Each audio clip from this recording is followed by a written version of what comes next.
Hello, this is Akeem Milne, the Assistant Director of Cinematic Design on Assassin's Creed Shadows. And I'm Jonathan Dumont, Creative Director of Assassin's Creed Shadows. And today we're going to take a look at our reveal trailer of Assassin's Creed Shadows.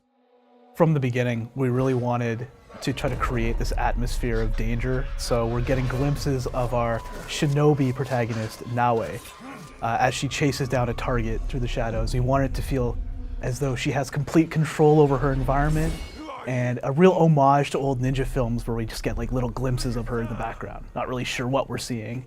And finally we get her incredible reveal here, cloaked in shadows. Nawe is from Iga. She is a farmer warrior, daughter of Fujibayashi Nagato. She is a capable person, let's say that. As we are going to learn in the trailer, she will be taking on a role of protector. All I have ever known in my life. What we're looking at is the province of Iga, the homeland of Nawe.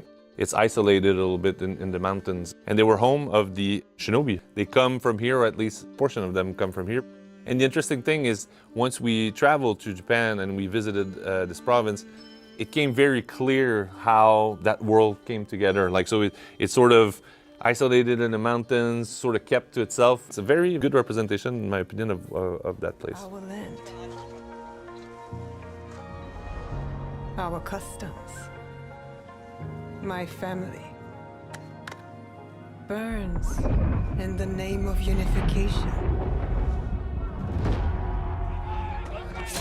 So what we're seeing here are the troops of Oda Nobunaga. In 1579, there was the first attack from Oda Nobunaga's clan, and then in 1581, there was a second attack, a much more violent one, where Iga got crushed. And what we're seeing here is the Oda troops marching into the province of Iga. Bringing split screen into the trailer was part of our attempt at formulating an homage towards a lot of Japanese media and culture. And so we try to incorporate some of that style into the game as well. It's reflected in a lot of our cutscenes and cinematics. And we thought it'd be really cool to bring that on as early as possible. And so we pushed for it in the reveal trailer as well. It allows us to kind of show off both protagonists at various points in their lives and how maybe that relationship can change over time. When we have Yasuke that turns around and says, "You are still a frog in a well, who knows nothing of the sea." It is a proverb from Japan. For us, sort of resonates with both their journey. As they open their eyes or know a little bit more, things are not necessarily as they seem. And that's sort of a driving force for them. That's what is going to unite Nawe and Yasuke. That's something that's bigger. The ocean's filled with new ships. So here we're in Sakai, a big port in Japan. The ships that we are seeing are Portuguese ships. They are a version of the black ships, or a lot of the merchant ships that were coming in and out of Japan at this point. A few came to Sakai, but mostly in Nagasaki, but for the sake of the trailer, it's happening in Sakai. Greed. The person we're seeing on screen is Oda Nobunaga. So he is known for being one of the three great unifiers of Japan. A very polarizing character, depending on which side you were. We're seeing Yasuke's first audience here with Oda Nobunaga, and one of the reasons why this meeting could even happen is due to Oda's deep relations with the Portuguese through trade, which resulted in him becoming quite a force to reckon with when it came to the use of Teppo. All this to say, Oda Nobunaga is an incredibly powerful figure at the time, very important to our story as well. There are a lot of speculation about Yasuke's arrival in Japan. The most common one is that Yasuke came in a couple of years before this meeting, and he learned Japanese quite fast, and he was very fluent into the Japanese culture, and it impressed Oda. So his stature, of course, impressed Oda. He was seen as super big. His skin color was one thing as well, that the reports on the Chronicle of Oda say that was the first African man that Oda had ever seen.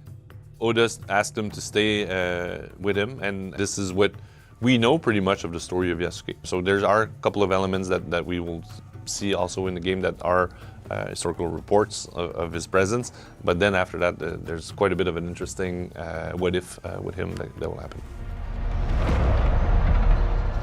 Power. The initial volley, this is a concept that we had very early on, this really cool idea of the initial reveal of Yasuke emerging from the gun smoke. To us, that really ties him to Oda's battle style, and as probably one of the most important people to Oda in our game specifically. And what we're seeing here is a battle between the Oda clan and another rival clan, as a big part of the unification was taking down some of these rival clans for territory. What we see is Yasuke cutting people down with a great deal of ease. These are all moves that are going to be in the game. We specifically made sure all the choreography shown in the trailer are all taken directly from gameplay itself. Or choose another path. One of our big breakthroughs in this game is definitely this element of dynamic time, seasons, and weather. And we were kind of racking our brains with how to depict this in a trailer. And so one of the ways we thought about establishing their relationship was to kind of break the rules of time a lot. We're seeing them out of place a lot. They're seeing each other, but that might not be literally the first time they meet or lock eyes. And what we're seeing here really is kind of a culmination of both of their journeys. Even though Yasuke has been on a journey as a fighter for Oda Nobunaga, does he think that this is the right thing to do? Now he's confronted to the destruction of province of Iga, so sort of a tying two worlds together at this point. In particular, the shot of them in the open field to us is really this moment out of time. It's them speaking to each other on a level that might not literally have ever happened, but it's really the moment that really brings them together. And just like a quick little note here, for those eagle-eyed viewers, you'll notice that the split screen is slightly different here, which was once again a deliberate decision we made. The other one has a bit more of a slant to it, maybe a bit more aggressive, especially if you're familiar with like anime or manga codes, comic book codes. But here, flattening it out a little bit establishes that maybe the relationship is different. I don't want to speak too much about that, but given the time period of our game, unification is a really big deal. And I think the concept of unification can mean very different things to different people. And it definitely resonates differently for our two main characters. And we must look for it together.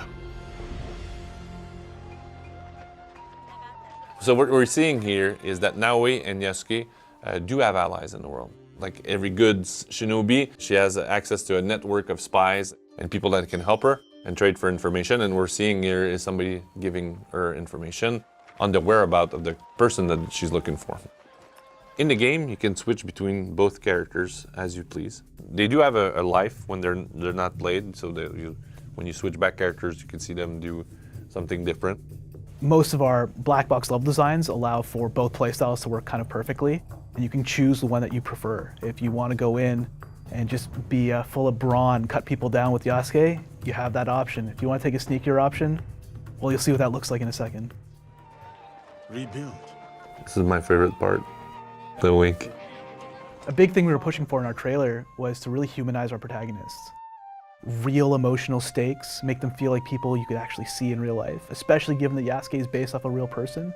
We wanted to be authentic, at least somewhat, to a full breadth of emotions that he could portray. And follow the blade. We developed quite a bit of new tools for Naoe and stealth, and one of them is the grappling hook. And the grappling hook allows you to climb over walls that you cannot climb with Yasuke or without the hook, which opens different paths for Naoe. And there's quite a bit of hook points in the game, so within every layout that you're going to see, and sometimes to come in from a different entry point. So it's an integral part of their stealth arsenal, as she can navigate much faster into the open world. And that's one of the big changes between Yasuke and Naoe. One of the key differences is her ability to take a much more vertical approach. And a lot of our locations are big castles, big tenshu's with these giant walls, and it offers her a whole new vantage point for a lot of these missions where Yasuke doesn't have necessarily the same opportunity. Naoe can fight and hold her own against a few enemies, but she's not a big brawler like Yasuke is to take on a horde of enemies, right? She is light armored and she's quick and she's agile. And that's definitely one of the key elements, her sheer speed. She's very, very quick and extremely lethal, but as soon as she's seen, the danger really rises for her, and she's got to get out of there as fast as possible.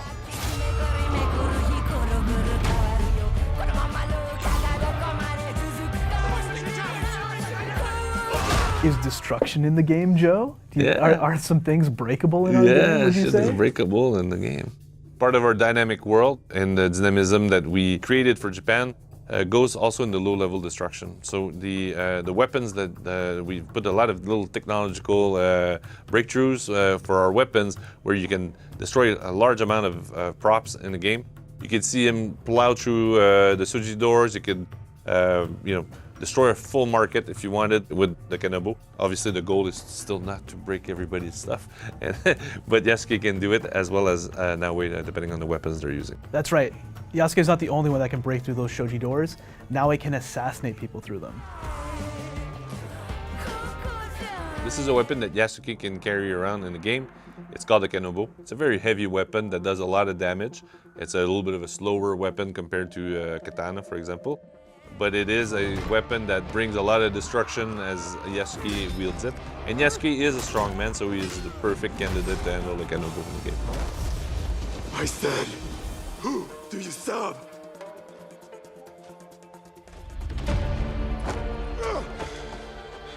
We are the shadows. That served the light.